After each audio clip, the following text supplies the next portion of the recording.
به ونتوكل عليه ونعوذ بالله من شرور أنفسنا ومن سيئات أعمالنا من يهده الله فلا مضل له ومن يضلله فلا هادي له ونشهد أن لا إله إلا الله وحده لا شريك له لا خالق إلا الله ولا رازق إلا الله ولا محيي إلا الله ولا مميت إلا الله ونشهد أن لا إله إلا الله وحده لا شريك له ونشهد أن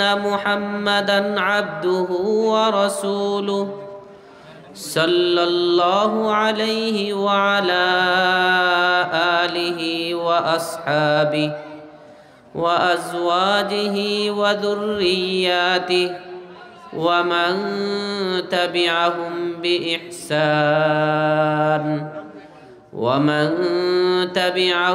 بإحسان وإيمان إلى يوم الدين أجمعين أما بعد فأعوذ بالله من الشيطان الرجيم بسم الله الرحمن الرحيم فقلت استغفروا ربكم إنه كان غفارا يرسل السماء عليكم مدرارا ويمددكم بأموال وبنين آمنت بالله صدق الله مولانا العظيم سبحانك لا علم لنا إلا ما علمتنا إنك أنت العليم الحكيم অধ্যকার বরকতপূর্ণ মজলিস তাফসিরুল কোরআন মাহফিল নাউটি দক্ষিণপাড়া দারুস সালাম নুরানি মাদ্রাসার উদ্যোগে খুবই বরকতপূর্ণ মাহাত্ম্যপূর্ণ এবং আল্লাহ রাব্বুল আলামিনের কাছে খুবই গৌরবের বিষয় এমন মাহফিলে আল্লাহ তাআলা আমাদেরকে উপস্থিত করেছেন। উক্ত মাহফিলের সভাপতি মহোদয় এবং প্রধান অতিথি বিশেষ অতিথিবৃন্দ এবং আলোচক বৃন্দ, সাথে সাথে দিন দরদি ভাই বোন সকলকে জানাই সর্বপ্রথম শুকরিয়া। আল্লাহ রাব্বুল আলামিন যে মানুষের শুকরিয়া আদায় করে না, আল্লাহ তার প্রতিদান দেন না এবং সে যেন শুকরিয়া আদায় করল না। এজন্য সর্বপ্রথম আমরা শুকরিয়া আদায় করি যারা এই মাহফিলকে সাফল্যমণ্ডিত করবার জন্য চেষ্টা করেছেন, মেহনত করেছেন, বুদ্ধি দিয়েছেন, শ্রম দিয়েছেন, অর্থ দিয়েছেন, তাদের শুকরিয়া আদায় করি। এই সব মাহফিল যেগুলা দ্বীনি মাহফিল, কোরআনের তাফসীরের আলোচনা হয়, হাদিসে কারিমার আলোচনা হয়, এগুলার আল্লাহ রাব্বুল আলামিনের কাছে বহুত দামি। যারা উপস্থিত থাকতে পারলাম তারা সৌভাগ্যবান, যারা থাকতে পারলাম না তারা সৌভাগ্যবানের বিপরীতটা, দুর্ভাগা আমরা বললাম না, সৌভাগ্যবানের বিপরীতটা। রাসূলুল্লাহ সাল্লাল্লাহু আলাইহি ওয়াসাল্লাম হাদিস শরীফের মধ্যে ইরশাদ করেছেন, মান ইউরিদিল্লাহু বিহি খাইরান ইউফাক্কিহু ফিদ্দীন। আল্লাহ রাব্বুল আলামিন যার জন্য কল্যাণ চান, যার জন্য খায়রিয়ত চান, যার জন্য ভালাই চান, আল্লাহ তাকে দ্বীনের সমুজ দান করেন, দ্বীনি পরিবেশে তাকে নিয়ে আসেন দ্বীনি মাহাউলে নিয়ে আসেন। তো আমরা এখানে আসতে পারলাম, এ কথা বোঝা যায় আল্লাহ আমাদের জন্য কল্যাণ চান। আল্লাহ আমাদের জন্য দুনিয়া এবং আখিরাতের সাফল্য অর্জন করবার সুযোগ করে দিয়েছেন। আমার মূল আলোচনার আগে ভূমিকা স্বরূপ দু একটা কথা বলবো ইনশাআল্লাহ তাআলা, আল্লাহ তাআলা যদি তৌফিক দান করেন। প্রথমত, আমরা এখানে আসা বসা এই আয়োজন করার মূল লক্ষ্য কি আমাদের, এটা আমাদের স্থির করতে হবে আগে। আমরা যে এখানে মাহফিলে আসলাম, এত তো টাকা খরচ করে এই মাহফিলের আয়োজন করা হলো, সেই মাহফিলের মেইন উদ্দেশ্যটা কি এবং আমরা কি সেই উদ্দেশ্য হাসিলের জন্য এখানে উপস্থিত হয়েছে কিনা। মৌলিক এই মাহফিলগুলার উদ্দেশ্য হয় আল্লাহকে রাজি খুশি করা এবং আল্লাহ নির্দেশিত পথে চলা, রাসূলের পথে চলার পাথেয় অর্জন করা। এক নম্বর হচ্ছে আল্লাহকে রাজি খুশি করা, রাসূলের এবং আল্লাহ এর পথে চলা এবং পাথে অর্জন করা, এর মধ্যে আল্লাহর সন্তুষ্টি রয়েছে। তো যদি এক কথায় আমরা বলি, এই সমস্ত মাহফিলগুলার আয়োজনের মেইন লক্ষ্য আমার বলা এবং আপনাদের শোনা এবং ইন্তেজামিয়া কমিটি সেই সমস্ত মাহফিলের আয়োজন করা, এই সব কয়টার মেইন লক্ষ্য আর উদ্দেশ্য হয় আল্লাহকে সন্তুষ্ট করা। যদি আমাদের সকলের উদ্দেশ্য এটাই হয়ে থাকে, তাহলে আমাদের এই মাহফিলটা সফল। সকলের উদ্দেশ্য যদি এটাই থাকে যে আল্লাহকে রাজি খুশি করা, অন্য কোনো উদ্দেশ্য নয়, একমাত্র আল্লাহকে রাজি খুশি করা উদ্দেশ্য থাকে, তাহলে আমাদের এই মাহফিল সফল। যদিও একজন এই মাহফিলের শ্রোতা হয়, যদিও কয়জন? একজন। আমাদের নিয়ত সঠিক আছে, একজন শ্রোতা আর একজন বক্তা, বাস মাহফিল কামিয়াবি অর্জন করেছে। কোন জিনিস কামিয়াবি অর্জন করার, বিজয় অর্জন করার জন্য আধিক্যতার প্রয়োজন হয় না। আমরা যদি কোরআনে কারীমের মধ্যে তাকাই, আল্লাহ রাব্বুল আলামিন কোরআনে কারীমের মধ্যে ইরশাদ করেছেন, কাম মিন ফিআতিন কালিলাতিন গালাবাত ফিআতান কাসীরাতাম বিইذনিল্লাহ। আল্লাহর হুকুমে ছোট ছোট দলগুলা বিশাল বড় দলের উপরে বিজয় অর্জন করে। যুদ্ধের ময়দানে এটা ঘটনা বলেছেন আল্লাহ তাআলা, ঐতিহাসিক জালুতকে হত্যা করার ঘটনা। সেই ঐতিহাসিক ঘটনা দাউদ আলাইহিস সালাতু ওয়াস সালাম কর্তৃক, সেখানে সৈন্য সংখ্যা মাত্র মুসলমানদের ৩১৩ জন ছিল।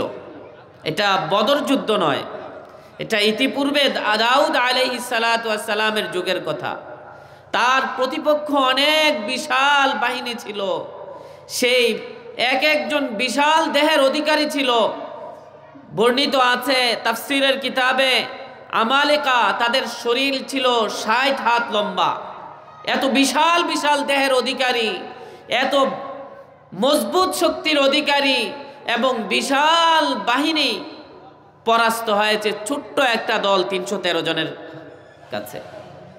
কারণ কি? আল্লাহর সাহায্য এসেছে। তাদের মেন উদ্দেশ্য আর মাকসাদ আল্লাহকে রাজি খুশি করা। আমরা যদি আমাদের সামনে বদরের যুদ্ধের কথা সামনে রাখি, বদরের প্রান্তে মুসলমানদের সংখ্যা ছিল ৩১৩ জন। তার বিপরীত আবু জাহেলের নেতৃত্বে কাফেরদের সংখ্যা ছিল ১০০০। হাজারের মোকাবেলায় মাত্র ৩১৩ জনকে আল্লাহ তাআলা বিজয় দান করেছেন, তাদের মৌন প্রস্তুতির কারণে। ঐতিহাসিক যুদ্ধ মুতার যুদ্ধ শাম দেশে সংগঠিত হয়েছে। সেই রোমান সৈন্য ছিল ২০ লাখ, তার বিপরীতে মুসলিম সৈন্য ছিল মাত্র ৩০০০। সাহাবায়ে কেরাম যখন রোমান সৈন্যদের সংখ্যা শুনতে পাইলেন, কেউ কেউ পরামর্শ দিলেন আমরা রাসূলুল্লাহ সাল্লাল্লাহু আলাইহি ওয়াসাল্লামের কাছে অবস্থা বর্ণনা করে খবর পাঠাই যে তাদের সংখ্যা তো অনেক বেশি, আমাদের সংখ্যা একবারে কম, আমরা কি যুদ্ধে যাব নাকি ফেরত আসব, নাকি আমাদের সহযোগিতায় অন্য সৈন্যদল পাঠাবেন? কিন্তু আব্দুল্লাহ ইবনে রাওয়াহা রাদিয়াল্লাহু তাআলা আনহু ভাষণ দিলেন। ভাষণ দিয়ে বললেন, তার ভাষণের সার সংক্ষেপ হচ্ছে যে মুসলমান কখনো অস্ত্রের বলে আর আধিক্যতার বলে মুসলমানরা কখনোই বিজয় অর্জন করে না, বরং মুসলমানদের বিজয় একমাত্র আল্লাহর পক্ষ থেকে আসে। ওয়ামান নাসরু ইল্লা মিন ইনদিল্লাহিল আজিজ, যে একমাত্র সহযোগিতা, সাহায্য আর বিজয় আল্লাহর পক্ষ থেকে আসে। বাস এই কথা শুনে সমস্ত সাহাবায়ে কেরাম প্রস্তুত হয়ে গিয়েছেন। সাহাবায়ে কেরাম একে একে করে শাহাদাত বরণ করেছেন। হযরত জাফর ইবনে আবি তালিব রাদিয়াল্লাহু তাআলা আনহু, আব্দুল্লাহ ইবনে রাওয়াহা রাদিয়াল্লাহু তাআলা আনহু, যায়েদ ইবনে হারিসা রাদিয়াল্লাহু তাআলা আনহু, তারা সৈন্যর সেনাপতি ছিল রাসূল সাল্লাল্লাহু আলাইহি ওয়াসাল্লাম কর্তৃক নিয়োগিত, সকলে শহীদ হয়ে গিয়েছেন। তাদের শহীদের পরে হযরতে খালিদ বিন ওয়ালিদ রাদিয়াল্লাহু তাআলা আনহু যুদ্ধের ঝান্ডা নিলেন এবং যুদ্ধ করতে লাগলেন। যুদ্ধের অবস্থা দেখে রোমান সৈন্য 20 লাখ পলায়ন করা শুরু করলো। মুসলিম সৈন্য কত? মাত্র 3000। মাত্র 20 লাখের তুলনায় 3000 কত? একবারে নগণ্য। এতটা সত্য মুসলমানদের হিম্মত আর নিয়ত, ইখলাস, আল্লাহকে সন্তুষ্টি করা, এই নিয়তের বদলে আল্লাহ তাআলা মুসলমানদেরকে বিজয় দিয়েছেন। তার বিপরীত যদি আমরা দেখি হুনাইনের যুদ্ধ, হুনাইনের যুদ্ধ মুসলমানরা অন্যান্য যুদ্ধের তুলনায় একটু বেশি ছিল। অন্যান্য যুদ্ধের তুলনায় হুনাইনের যুদ্ধে মুসলমানদের সংখ্যা একটু বেশি ছিল। এদিক দিয়ে ফাতে মক্কা, মক্কা বিজয় হইল, অন্যদিক থেকে মদিনা থেকে সাহাবায়ে কেরাম আসলো, সব মিলে সংখ্যা অনেক বেড়ে গেল। তখন কোন নতুন যারা ইসলাম গ্রহণ করেছিল তাদের মনে এসেছিল, মনে এরকম আসা স্বাভাবিক যে আজকে আমরা অনেক বেশি সংখ্যক, আজকে আমাদের পরাজয় কোত্থেকে হবে, আমাদের বিজয় কে ঠেকাবে? এইটা আসার কারণে আল্লাহ রাব্বুল আলামিন আয়াত নাজিল করে দিয়েছেন। ওয়া ইয়াউমা হুনাইন ইয আ'জাবাতকুম কাসরাতুকুম, যে হুনাইনের দিনের কথা আপনি স্মরণ করেন, যেই দিন আপনাদেরকে মুসলমান, নব মুসলমান কেউ কেউ এরকম ধারণা করেছিল যে তাদের আধিক্যতা কোনো কিছু তাদের কাছে দাঁড়াতে পারবে না, সবাই পরাজয় বরণ করবে। কিন্তু আল্লাহ বুঝাই দিলেন, না, আধিক্যতা পরাজয় বিজয় হয় না। আল্লাহ তাআলা প্রথমত এই যুদ্ধের মধ্যে মুসলমানদের উপরে কবিলায় হাওয়াজিন আক্রমণ করেছে, আক্রমণ করার কারণে মুসলমানরা বিক্ষিপ্ত হয়ে গিয়েছে। আল্লাহ তাআলা দেখায় দিলেন যে আধিক্যতা কোনো বিজয় বা সফলতার মাপকাঠি হতে পারে না। এরপরে আল্লাহ রব্বুল আলামিনের হুকুমে মুসলমানদেরই বিজয় হয়েছিল, কিন্তু আল্লাহ দেখাইলেন যে অধিক থাকলে, অস্ত্র বেশি থাকলেই যে যুদ্ধে বিজয় অর্জন করবে, লোক বেশি থাকলেই সেটা সফল হবে, সেটা ঠিক নয়, সেই ধারণা ঠিক না।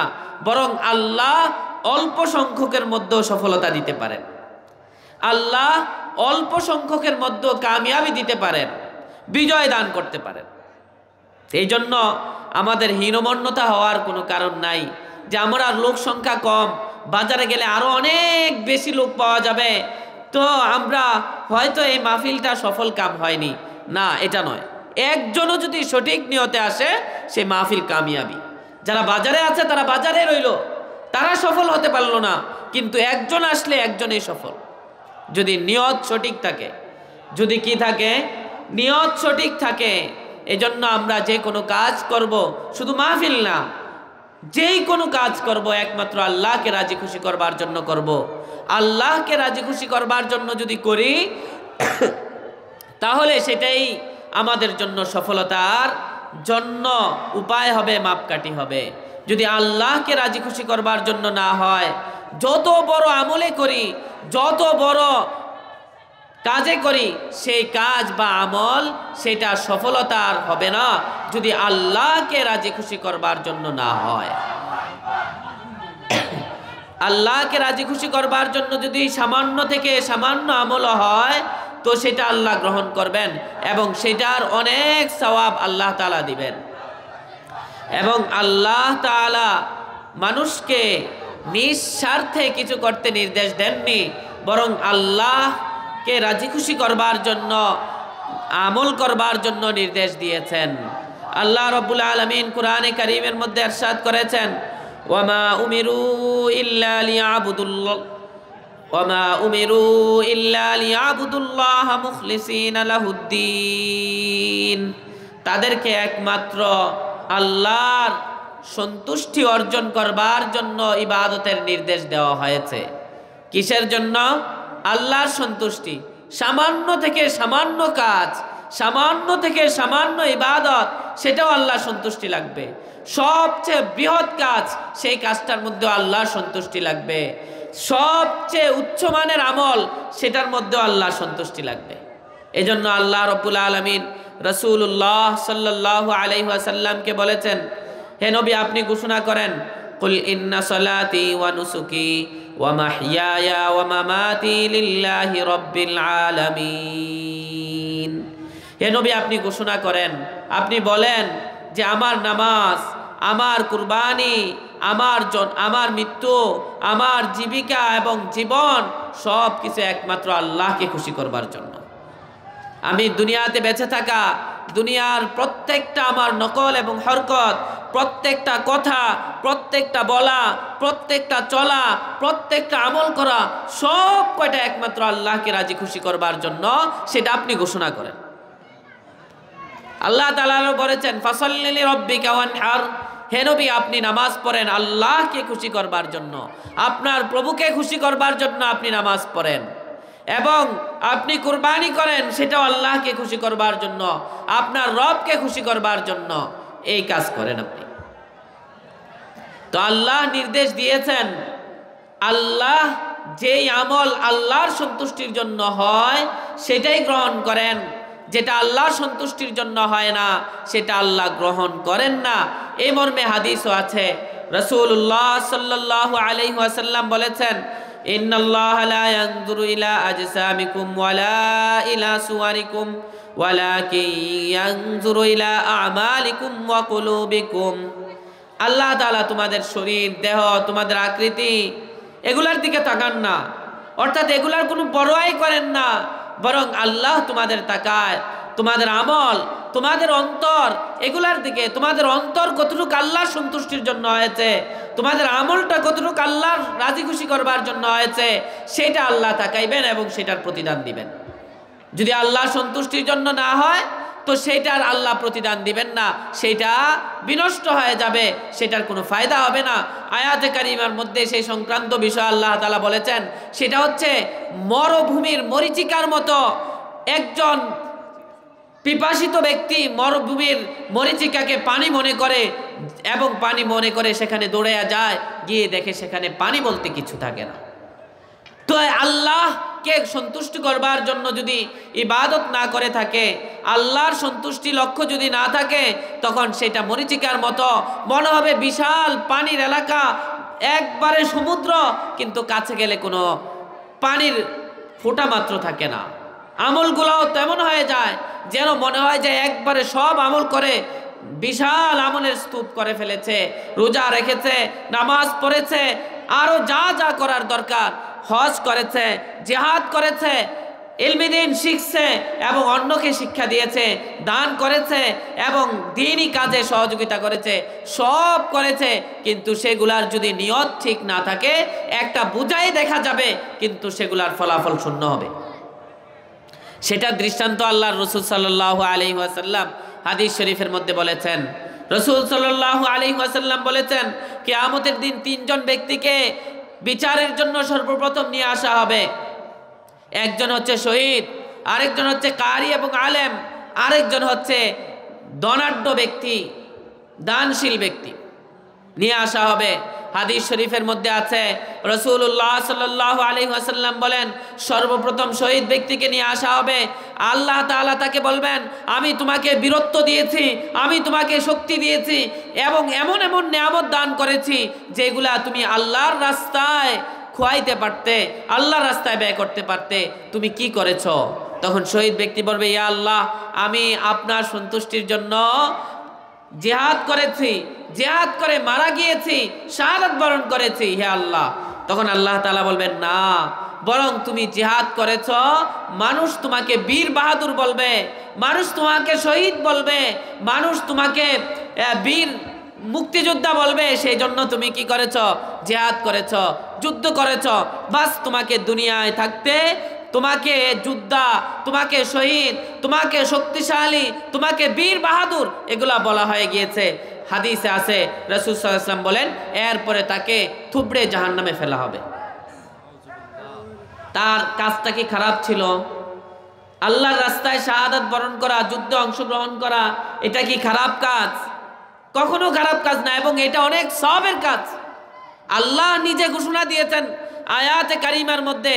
আল্লাহ রাব্বুল আলামিন বলেছেন, আল্লাহ তাআলা মুজাহিদদের দরজা স্তর অনেক উঁচু করেছেন, অনেক উঁচু করেছেন। এবং আল্লাহ তাআলা বলেছেন, যারা জিহাদে অংশগ্রহণ করে আর যারা জিহাদে অংশগ্রহণ করে না তারা কখনো এক বরাবর হতে পারে না। বরং আল্লাহ মুজাহিদ, যারা আল্লাহর রাস্তায় সরাসরি জিহাদে অংশগ্রহণ করে, তাদের মর্যাদা অনেক উঁচু করেছেন। অনেক অন্য হাদিসে আছে রাসূলুল্লাহ সাল্লাল্লাহু আলাইহি ওয়াসাল্লাম বলেছেন যে জান্নাতে 100টা দরজা রয়েছে যেগুলা মাত্র যারা শহীদ তাদের জন্য নির্ধারিত, অবধারিত। শুধু শহীদ যারা, তাদেরকে আল্লাহ দিবেন। এবং আল্লাহ তাআলা কুরআনে কারীমের মধ্যে দ্ব্যর্থহীন ভাষায় এই কথাও বলেছেন যে যারা আল্লাহর রাস্তায় মারা যায় তাদেরকে তোমরা মৃত বলো না, বরং তারা জীবিত, তারা আল্লাহর কাছে রিজিক প্রাপ্ত হয়। তো শহীদের অনেক ফজিলত আছে। এতটা সত্ত্বেও বলেছেন, যে ব্যক্তির নিয়ত শুধু গরমিল, সে আল্লাহর রাস্তায় মারা গিয়েছে, শহীদ হয়েছে, তারপরে আল্লাহ বলেছেন সে জাহান্নামে। কারণ কি? কারণ একটাই, তার উদ্দেশ্যটা ঠিক ছিল না, কাজটা ঠিক ছিল কিন্তু উদ্দেশ্য ঠিক ছিল না। সে শাহাদাত বরণ করছে, মারা গিয়েছে, কিন্তু উদ্দেশ্য আল্লাহ সন্তুষ্টি ছিল না। উদ্দেশ্য ছিল মানুষ তাকে শহীদ বলবে, মানুষ তাকে বীর বাহাদুর বলবে, মানুষ তাকে সুজাত বলবে, এই কারণে তাকে জাহান্নামে দিলেন। দ্বিতীয়তে আনা হবে একজন আলেমকে। আল্লাহ তাআলা বলবেন, আমি তোমাকে ইলমে দ্বীন দান করেছি, তোমাকে কোরআন শিক্ষা দিয়েছি, তুমি কি করেছ? এই নিয়ামতের কি শুকরিয়া আদায় করেছ? তখন আলেম কারি বলবে, হে আল্লাহ, আমি আপনার সন্তুষ্টির জন্য ইলমে দ্বীন শিক্ষা করেছি এবং আপনার সন্তুষ্টির জন্য ইলমে দ্বীন শিক্ষা দিয়েছি। হে আল্লাহ, আপনার সন্তুষ্টির জন্য কিয়ামুল লাইলের মধ্যে কোরআন তেলাওয়াত করেছি। আল্লাহ তাআলা বলবেন, না, বরং তুমি দুনিয়াতে থাকতে ইলমে দ্বীন শিখেছ এবং শিখিয়েছ, তোমাকে লোকেরা আলেম বলবে, বড় হুজুর বলবে, বড় আলেম বলবে, অথবা বড় কারি বলবে, এই জন্য তুমি করেছ। আর দুনিয়ায় থাকতে তোমাকে আলেম আর কারি বলা হয়ে গিয়েছে, তোমার প্রতিদান দুনিয়াতে পেয়ে গিয়েছ, এখন তোমার স্থান জাহান্নাম। ইলমে দ্বীন শিক্ষা গ্রহণ করা কি খারাপ কাজ? অনেক সওয়াবের কাজ। রাসূলুল্লাহ সাল্লাল্লাহু আলাইহি ওয়াসাল্লাম বলেছেন, যে ব্যক্তি ইলমে দ্বীন শিক্ষা গ্রহণ করবে, করার জন্য বের হয়, তার জন্য জান্নাতের রাস্তা সুগম হয়ে যায়। তার জন্য পিপিলিকেরা দোয়া করতে থাকে, মৎস্যরা দোয়া করতে থাকে, সমস্ত প্রাণীকুল দোয়া করতে থাকে, এবং সে যদি মারা যায় সে জান্নাতে যাবে। ফেরেশতারা নূরের পর বিছায়া দেয় তার পায়ের নিচে। এতটা সত্ত্বেও তার নিয়তে গরমিল থাকবার কারণে, এত ফজিলতপূর্ণ আমল হবার পরেও সে জাহান্নামে। কিসের কারণে? আল্লাহর সন্তুষ্টি না থাকবার কারণে। উদ্দেশ্য কি? লোকেরা আলেম বলবে, মানুষে বড় হুজুর বলবে, মানুষে বড় কারি বলবে, এই উদ্দেশ্যে সে শিখেছে এবং শিখিয়েছে, এই জন্য আল্লাহ তাকে জাহান্নামে দিয়ে দিবে। তৃতীয় নম্বর নিয়ে আসবে একজন ধনাঢ্যবান ব্যক্তি। আল্লাহ তাকে বলবে, আমি তোমাকে এত এত ধন সম্পদ দিয়েছি, এবং ধন সম্পদের যত প্রকার সম্পদ আছে সব কয়টা তোমাকে দিয়েছি, তুমি কি করেছো? তখন সে বলবে, ইয়া আল্লাহ, আমি তো আপনি যা সম্পদ দিয়েছেন আপনার রাস্তায় আমি খরচ করেছি। অর্থাৎ যেখানে খরচ করলে আপনি খুশি হবেন, রাজি হবেন, সেই সমস্ত স্থানে আমি খরচ করেছি। আল্লাহ বলবেন, না, তুমি আমার সন্তুষ্টির জন্য খরচ করনি, বরং তোমাকে লোকেরা ধনাঢ্য বলবে, লোকেরা তোমাকে বড় দাতা বলবে, সেই জন্য তুমি খরচ করেছ। আর দুনিয়ায় থাকতে তোমাকে দাতা বলা হয়েছে, দুনিয়ায় থাকতে তোমাকে ধনাঢ্য বলা হয়েছে, তুমি তোমার কাজের প্রতিদান দুনিয়াতে পেয়ে গিয়েছ, এখন সোজা জাহান্নামে, তাকেও জাহান্নামে দিবেন। তাইলে এই তিনটা কাজ অনেক মহত্বপূর্ণ এবং সওয়াবের কাজ, এবং শুধু সওয়াবের কাজ না, অনেক বড় সওয়াবের কাজ। এতটা সত্য তারা জাহান্নামে যেতে হলো কেন? শুধু তাদের নিয়তের মধ্যে গড়বড় থাকবার কারণে, আল্লাহর সন্তুষ্টির জন্য না করবার কারণে। এই ভালো কাজটাই আমরা এখানে আসলাম, বসলাম, বললাম, শুনলাম, আয়োজন করলাম, সেই সমস্ত কাজের যদি আমাদের নিয়ত শুদ্ধ হয়ে যায়, একমাত্র আল্লাহকে রাজি খুশি করবার জন্য হয়ে যায়, তাহলে একজন থাকলেও সেটা সফল। আর যদি এটা আল্লাহকে রাজি খুশি করবার জন্য না হয়, তাহলে লাখ লাখ মানুষ থাকলেও সেটা সফল না, সেটার কোনো ফায়দা নাই, না দুনিয়াতে না আখেরাতে। আখেরাতে তো উদাহরণ দিলাম, যেরকম অনেক ভালো কাজ আছে, নিয়ত না থাকবার কারণে, আল্লাহর সন্তুষ্টি না থাকবার কারণে সেটা বিফলে যাবে, কোনো ফলাফল হবে না, বরং তার বিপরীত সে জাহান্নামে যেতে হবে। চিরস্থায়ী জাহান্নাম না, এটা মনে রাখতে হবে। তাদের জন্য চিরস্থায়ী জাহান্নাম হবে না, বরং তাদের গুনাহের কারণে শাস্তি পেয়ে তারা আবার জান্নাতে আসবে, যদি তাদের মধ্যে ঈমান থাকে। এটা আল্লাহ রাব্বুল আলামিন কোরআনে কারীমের মধ্যে বলেছেন যে শিরিক গুনাহ ব্যতীত অন্য যত গুনাহ আছে, সেই সমস্ত গুনাহের ক্ষেত্রে আল্লাহ যাকে চাইবেন মাফ করে দিবেন, যাকে চাইবেন শাস্তি দিবেন, শাস্তি দেওয়ার পরে তাকে আবার জান্নাতে দিবেন। এই বিশাল লম্বা হাদিস আছে এই সমস্ত বিষয়ে। তো আমাদের সার কথা হচ্ছে, ভূমিকার যে আমরা এই আয়োজন করা, কিছু কথা বলা এবং কিছু কথা শোনা, এটার একমাত্র উদ্দেশ্য কার? আল্লাহকে রাজি খুশি করবার জন্য। এই উদ্দেশ্য যদি আমরা এখানে এসে থাকি, তাহলে একটা হাদিস বলি এই ফজিলত সম্পর্কে। আল্লাহ রাসূল সাল্লাল্লাহু আলাইহি ওয়াসাল্লাম বলেছেন, বুখারী শরীফের মধ্যে আছে, মাগবারাত কাদামা আবদিন ফি সাবিলিল্লাহি ফাতামাসসাহুন নার। ইমাম বুখারী রাহিমাহুল্লাহ এই হাদিসটা নিয়ে এসেছেন, যে ব্যক্তি জুমার নামাজ পড়ার জন্য হেঁটে যাবে মসজিদে, তার ফজিলত বর্ণনা করবার জন্য। এই হাদিসের আলোকে মুহাদ্দিসিনে কেরাম বলেছেন, কোনো দ্বীনি কাজে যদি কেউ আল্লাহকে সন্তুষ্টি করবার জন্য অংশগ্রহণ করে, তারও এই ফজিলত। কি ফজিলত? আল্লাহ রাসূল বলেছেন, মাগবারাত কাদামা আবদিন ফি সাবিলিল্লাহ ফাতামাসসাহুন নার। আল্লাহর রাস্তায় আল্লাহকে রাজি খুশি করবার জন্য যখন কোনো পায়ে ধুলা লাগে, সে পা জাহান্নামে যাবে না। সে পা কোথায় যাবে না? জাহান্নামে যাবে না। পায়ে ধুলা, আসার সময় ধুলা লাগে না, হাঁটতে সময় ধুলা লাগে। এখানে ধুলা থেকে উদ্দেশ্য এই নয় যে পায়ের মধ্যে ধুলা লাগতেই হবে, এটা নয়, বরং হাদিসের মূল প্রতিপাদ্য হচ্ছে যে ভালো কাজে আসবে, আল্লাহ তাকে জান্নাত দিবেন, তাকে জাহান্নাম থেকে উঠায় নেবেন, জাহান্নাম দিবেন না। অন্য হাদিসে আছে, রাসূলুল্লাহ সাল্লাল্লাহু আলাইহি ওয়াসাল্লাম বলেছেন যে যারা এই সমস্ত দ্বীনি মজলিসে উপস্থিত হবে, তাদের সকলের সমস্ত গুনাহ মাফ করে দেওয়া হবে, সমস্ত গুনাহ মাফ করে দেওয়া হবে।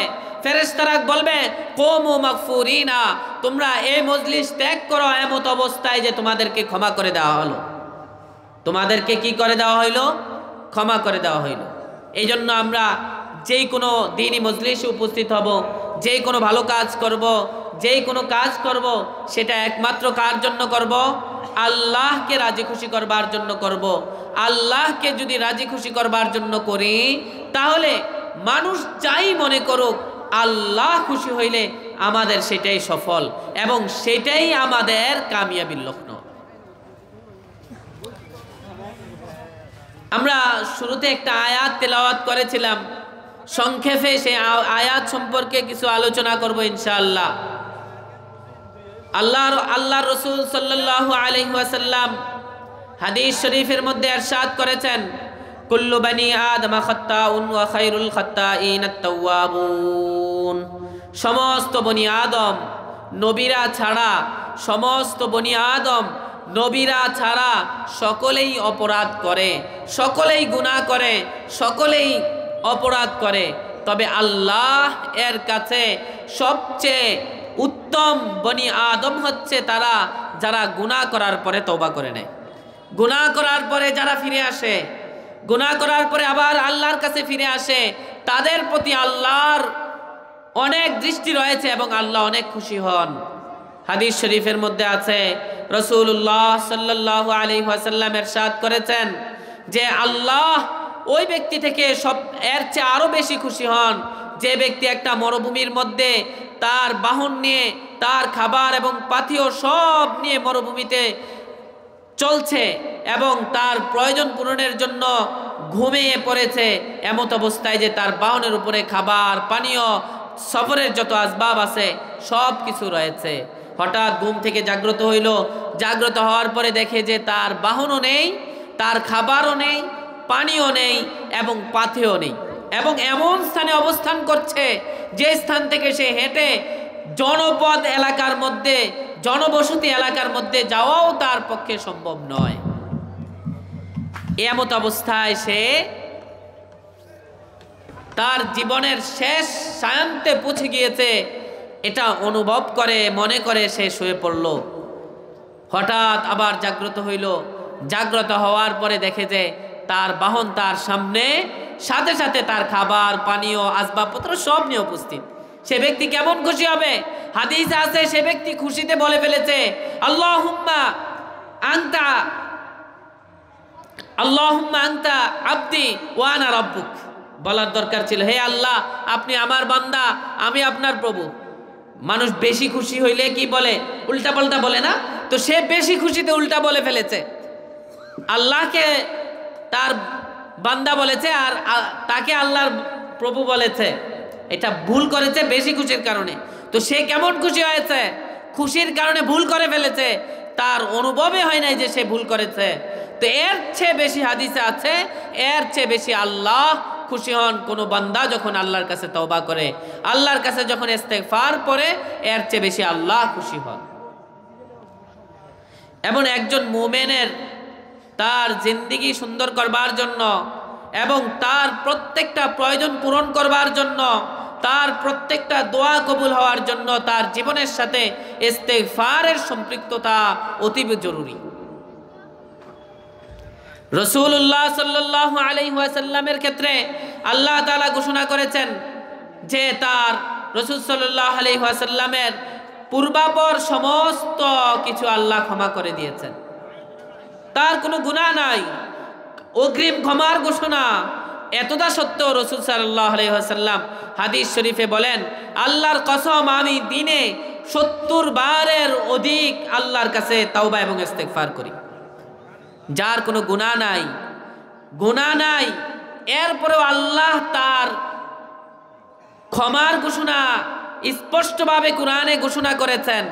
এতটা সত্য রাসূলুল্লাহ সাল্লাল্লাহু আলাইহি ওয়াসাল্লাম দৈনিক 70-এর অধিক রাসূল সাল্লাল্লাহু আলাইহি ওয়াসাল্লাম ইস্তেগফার পড়তেন। অন্য রিওয়ায়াতে আছে রাসূলুল্লাহ সাল্লাল্লাহু আলাইহি ওয়াসাল্লাম দৈনিক 100 বার ইস্তেগফার পড়তেন, ইস্তেগফার পড়তেন। আমাদের জীবন সুন্দরের জন্য, আমাদের প্রয়োজন পূরণের জন্য, আমাদের সমস্যা দূর করবার জন্য, আমাদের দোয়াগুলাকে কবুল করবার জন্য ইস্তেগফারের বিকল্প আমল নেই। বেশি বেশি ইস্তেগফার করা চাই। হাদিস শরীফের মধ্যে আছে রাসূলুল্লাহ সাল্লাল্লাহু আলাইহি ওয়াসাল্লাম ইরশাদ করেছেন, কিয়ামতের দিন যার সহিফা আমলনামার মধ্যে বেশি ইস্তেগফার পাওয়া যাবে তার জন্য সুসংবাদ। কিসের সুসংবাদ? জান্নাতের সুসংবাদ। যার আমলনামায় যত বেশি ইস্তেগফার পাওয়া যাবে তার জন্য জান্নাতের উচ্চ মাকাম তত বাড়বে। কিসের কারণে? ইস্তেগফারের কারণে। আমরা এই মাহফিলে এসেছি, দু একটা আমল হইল এখান থেকে নিয়ে যাব যে আমি আমার জীবনকে পরিবর্তন করবার জন্য এটা আমার জীবনের সাথে একবারে সংশ্লিষ্ট করে নেব। তার মধ্যে একটা হচ্ছে ইস্তেগফার। আমার যে কোনো মুসিবত, যে কোনো সমস্যা, সেই সমস্যায় ইস্তেগফার বেশি বেশি পড়ব। আল্লাহ রাব্বুল আলামিন কোরআনে কারীমের মধ্যে বলেছেন, আল্লাহ তাআলা আযাব চলে আসলেও বা আল্লাহর আযাব দেওয়ার ইচ্ছা থাকলেও দুই কারণে আযাব দেন না। এক হচ্ছে রাসূলুল্লাহ সাল্লাল্লাহু আলাইহি ওয়াসাল্লাম যতদিন জীবিত ছিলেন, আয়াতে কারিমার মধ্যে আছে, হে নবী আপনি যতদিন তাদের মধ্যে আছেন আমি তাদেরকে আযাব দেব না। দ্বিতীয় আরেকটা বলেছেন, তারা যতদিন ইস্তেগফার করবে তাদেরকে আযাব দেব না। তো আল্লাহর আযাবের থেকে পরিত্রাণের জন্য ইস্তেগফার বেশি বেশি পড়া চাই। আমাদের চারদিকে ফিতনা ফাসাদ কতই কিছু ঘটছে, সব থেকে পরিত্রাণের জন্য ইস্তেগফার। হাদিস শরীফের মধ্যে আছে, রাসূল সাল্লাল্লাহু আলাইহি সাল্লাম বলেছেন, যে ব্যক্তি ইস্তেগফারকে নিজের জীবনের অংশ করে নিয়েছে, ইস্তেগফার লাজিম করে নিয়েছে, সে ব্যক্তির যত সমস্যা আছে আল্লাহ সমস্ত সমস্যা সমাধান করে দিবেন। যার যত পেরেশানি আছে, ডিপ্রেশন আছে, সব আল্লাহ দূর করে দিবেন। কিসের মাধ্যমে? ইস্তেগফারের মাধ্যমে। আয়াতে কারিমা, যে আয়াতে কারিমায় তেলাওয়াত করেছি, সেই আয়াতে কারিমার মধ্যে আমাদের সমাজের যে সমস্যাগুলো সাধারণত হয়ে থাকে সেই সমস্যাগুলো উঠায় ধরছে, যে ইস্তেগফারের কারণে আল্লাহ এই সমস্ত সমস্যা থেকে উত্তরণ করেন। এই আয়াতটা মৌলিকভাবে হযরতে নূহ আলাইহিস সালাতু ওয়াস সালাম তার সম্প্রদায়কে বলেছিলেন, সেটাই আল্লাহ তাআলা এখানে নকল করে বর্ণনা করেছেন। ফাকুলতু ইস্তাগফিরু রাব্বাকুম ইন্নাহু কানা গাফফারা। আল্লাহ তাআলা বলেছেন যে তোমরা তোমাদের প্রভুর কাছে ইস্তেগফার করো। কার কাছে? তোমাদের প্রভু আল্লাহর কাছে ইস্তেগফার করো। ইন্নাহু কানা গাফফারা, আল্লাহ তাআলা ক্ষমাশীল, আল্লাহ তোমাদের গুনাহ ক্ষমা করে দিবেন। আমরা পূর্বে একটা হাদিস বলেছি যে রাসূল সাল্লাল্লাহু আলাইহি ওয়াসাল্লাম বলেছেন, সমস্ত বনি আদম নবীরা ছাড়া সকলেই গুনাহ করে, সকলেই গুনাহ করে। তো সুতরাং আল্লাহ ইস্তেগফারের মাধ্যমে গুনাহ ক্ষমা করে দিবেন। এটা এক নম্বর ওয়াদা আল্লাহ করেছেন।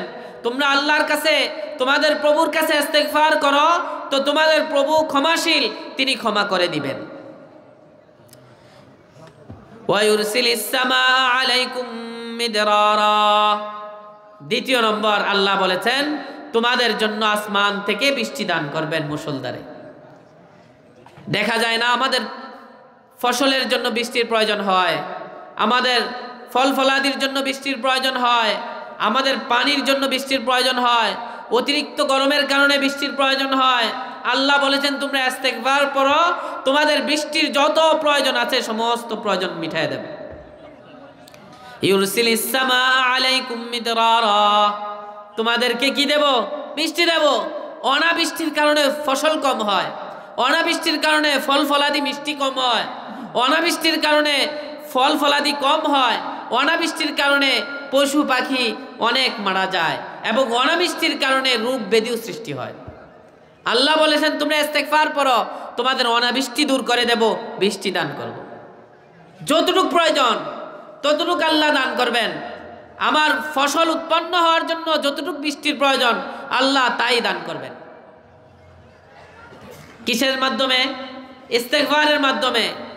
এরপরে বলেছেন ওয়ায়ুমদিদকুম বিআমওয়ালিন ওয়া বানিন, ওয়ায়ুমদিদকুম বিআমওয়ালিন ওয়া বানিন।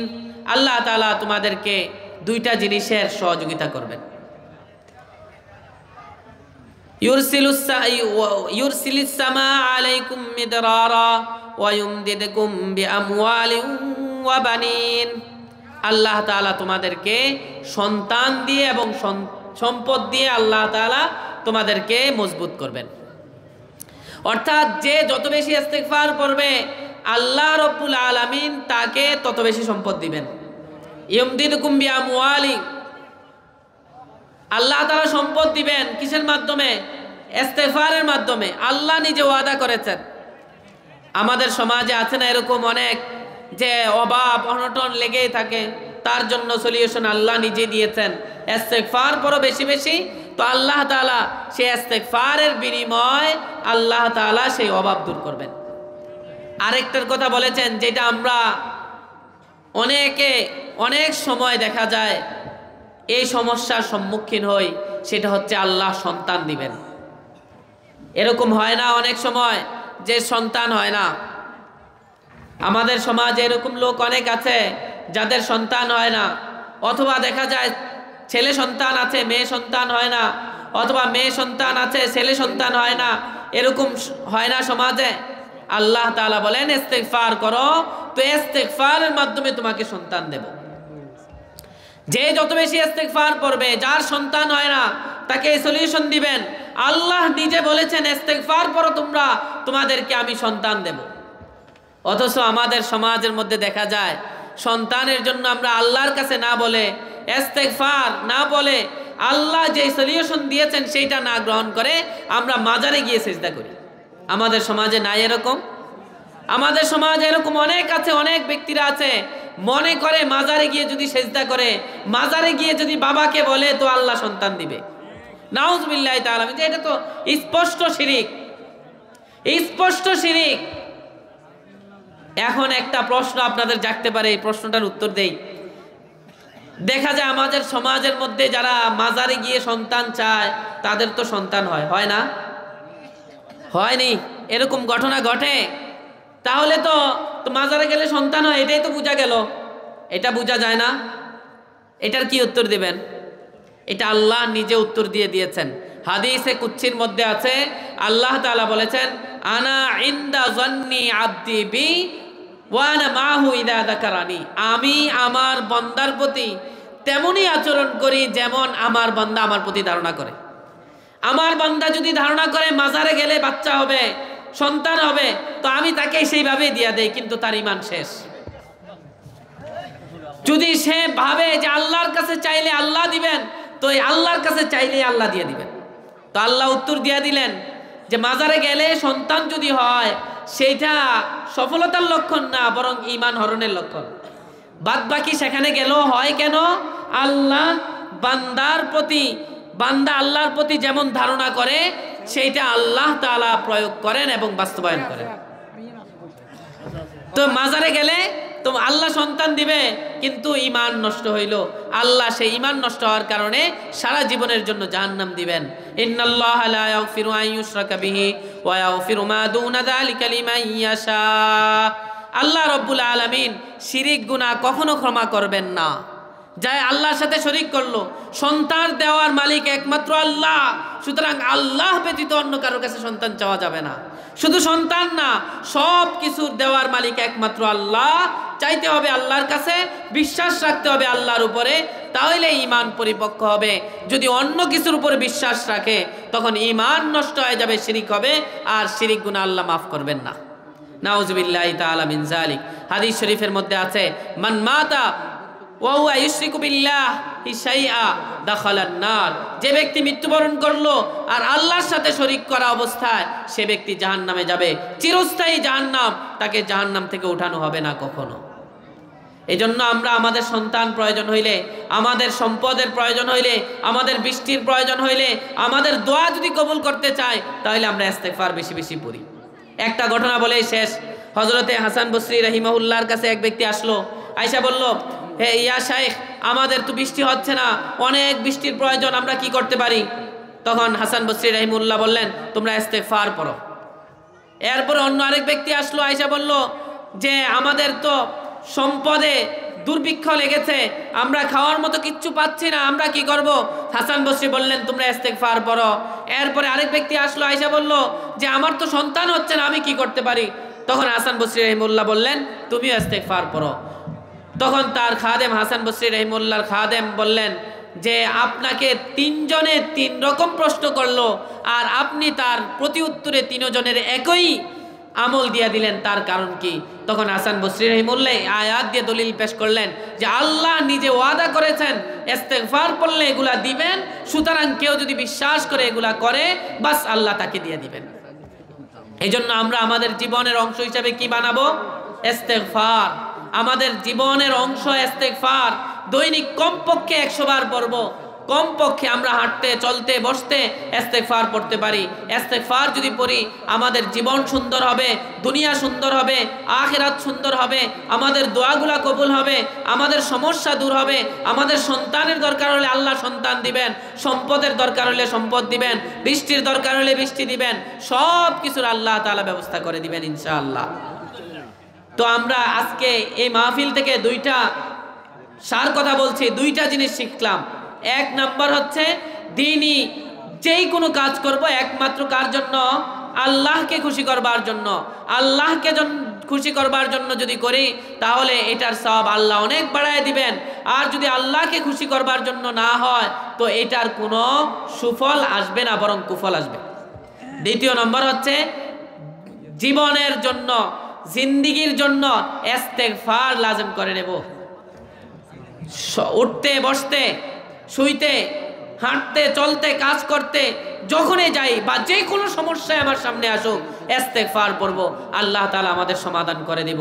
আমরা যদি এই দুইটার উপরে আমল করতে পারি তাহলে আমাদের এই মাহফিলটা সার্থক। দুইটা আমল, একটা আমল। অনেক বড় বড় উলামায়ে কেরাম আছেন, তারা আরো অনেক আমলের কথা বলবেন, আমি মাত্র দুইটার কথাই বললাম। আজকে থেকে এখন থেকে আমরা সংকল্প করি ইনশাআল্লাহ সমস্ত কাজ আল্লাহকে খুশি করবার জন্য করব। কেডা কেডা সংকল্প করতে পারি? আল্লাহকে সন্তুষ্ট করবার জন্য সব কাজ করব ইনশাআল্লাহ। দ্বিতীয় নম্বর হচ্ছে আমাদের জিন্দিগির মধ্যে, জীবনের মধ্যে ইস্তেগফারকে লাজিম করে নেব। হার কাজে, সব সমস্যায়, সব কিছুর প্রয়োজনে ইস্তেগফার করব। আল্লাহ তাআলা আমাকে আপনাদেরকে সকলকে যে কথাগুলো বললাম আমল করার তৌফিক দান করেন। অনেক উলামায়ে কেরাম আছেন, ওনারা অনেক সুন্দর আলোচনা করবেন, কেউ বেসবরি হব না ইনশাআল্লাহ। আমরা মনোযোগ সহকারে আলোচনা শুনব। আল্লাহ তাআলা সকলকে তৌফিক দান করেন।